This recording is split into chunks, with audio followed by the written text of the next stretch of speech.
এর আগে আমি একটা ভিডিও তৈরি করেছিলাম যে এই হাতিসুর যে গাছটি রয়েছে এই গাছের পাতার যে গুণটা রয়েছে, এই যে পাতা, এই পাতার গুণাবলী সম্পর্কে বা গুণ বা ঔষধি শক্তি সম্পর্কে আমি একটা ভিডিও তৈরি করেছিলাম এই চ্যানেলেই, আজ থেকে হয়তো বা 2-3 দিন আগে।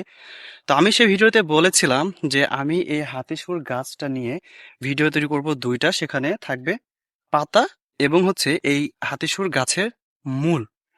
আমরা কিন্তু এই গাছটাকে অনেকেই অবহেলা করি, অবজ্ঞা করি, দেখতে পাই কিন্তু এর পাশ মারিয়ে চলে যায়। কিন্তু এই গাছটা কিন্তু অনেক ঔষধি শক্তি এবং অনেক পুষ্টিগুণে কিন্তু ভরপুর, কিন্তু আমাদের কাছে অজানা। তো আজকের এই ভিডিওতে আমি আপনাদেরকে বলবো যে এই হাতিসুর গাছের মূলের কিছু প্রধান উপকারিতা রয়েছে। আর তার আগে আরেকটা কথা বলে রাখি, সেটা হচ্ছে যে না জেনে না বুঝে কোনো কিছু করা বা কোনো পদক্ষেপ গ্রহণ করা কিন্তু এক ধরনের বোকামি। তো চলুন জানি যে আসলে আজকে এই হাতিসুর গাছের যে মূলটা রয়েছে, এই মূল নিয়ে কিন্তু আমাদের অনেকেরই অনেক রকমের ধারণা রয়েছে। তা আজকে ক্লিয়ার হয়ে যায় যে আসলে এই মূলের গুরুত্বটা কতটুকু বা এই মূল কি কি কাজে ব্যবহার করা হয়ে থাকে।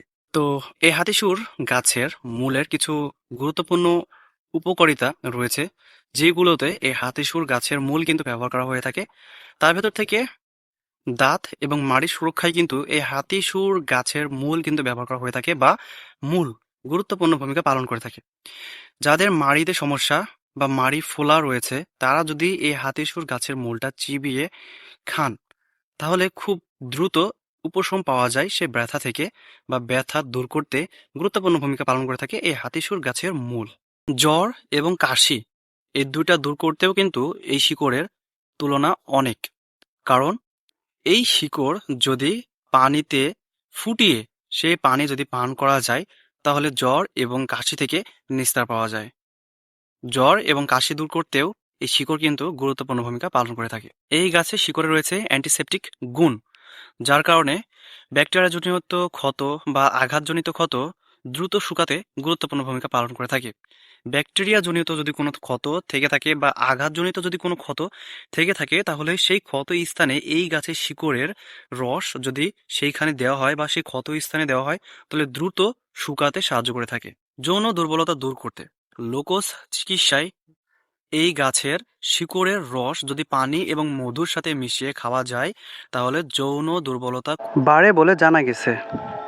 কিন্তু এটার কোনো বৈজ্ঞানিক ভিত্তি নেই যে আসলেই এটা কতটা কার্যকরী, এটা কতটা যৌন ক্ষমতা বৃদ্ধি করতে এবং যৌন দুর্বলতা দূর করতে সাহায্য করে, এটা কোনো বৈজ্ঞানিক ভিত্তি নেই। কিন্তু এটা লোকজ চিকিৎসায় ব্যবহার করা হয়ে থাকে। এই গাছের শিকড়ের রস লিভারের কার্যক্ষমতা বৃদ্ধি করতে সাহায্য করে এবং মূত্রনালীর ইনফেকশন এবং প্রদাহ কমাতেও গুরুত্বপূর্ণ ভূমিকা পালন করে থাকে। এই গাছের শিকড়ে রয়েছে প্রচুর পরিমাণে অ্যান্টিঅক্সিডেন্ট, যেটা শরীরের রোগ প্রতিরোধ ক্ষমতা বৃদ্ধি করতে সাহায্য করে থাকে। এইসবের পাশাপাশি এই গাছের শিকড়ের গুঁড়া পানির সাথে মিশিয়ে যদি সেবন করা যায়, তাহলে হজম শক্তি বৃদ্ধি হয়। যাদের হজমের সমস্যা রয়েছে তাদের জন্য এটা খুবই উপকারী একটা দিক, এবং পেটের অস্বস্তি যে সমস্যাগুলো আছে সেগুলো দূর করতেও গুরুত্বপূর্ণ ভূমিকা পালন করে থাকে।